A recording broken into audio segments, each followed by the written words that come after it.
Ok សួស្តីអ្នកទាំងគ្នាបាទសម្រាប់អ្នកដែលត្រូវការ laptop យកទៅប្រើណាហើយអានេះគឺជា Surface Laptop ជំនាន់ទី4បាទហើយអានេះគឺជា laptop មួយទឹកទេហើយតម្លៃរបស់វាក៏ធូរថ្លៃដែរត្រឹមតែ500ជាងទេអញ្ចឹងបើសិនអ្នកគ្នាចាប់អារម្មណ៍អីអាច comment សួរបន្ថែមបានអញ្ចឹងឥឡូវខ្ញុំប្រាប់ពី spec វាបន្តិចតួចទៅតកតងជាមួយនឹងSurface មួយនេះសម្រាប់ model មួយនេះវាមាននៅ CPU Core i7 ជំនាន់ទី11ជាមួយនឹង RAM 16GB ហើយបើ hard disk របស់វាដល់ទៅ 512GB ចំណុចពិសេសរបស់វាគឺតកតងនេះ touch screen បាទ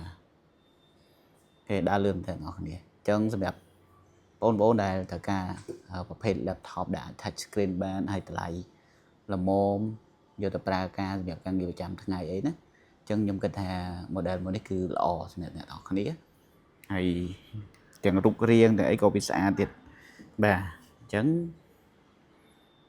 បន្តគ្នាចាប់អារម្មណ៍អីអាច comment សួរបន្ថែមបាននេះខ្ញុំបង្ហាញ port របស់វាបន្តិចៗទៅថាវាមានអីខ្លះអូខេ USB Type C Ron Oyo ហើយក្នុងថ្មីហ្នឹងគឺHDMI HDMI សំទោសបាទ memory slot ចង់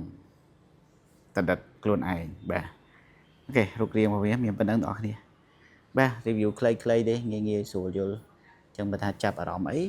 ហ្នឹងហើយអាច comment សួរបន្ថែមបាននេះរូបរាងវាមក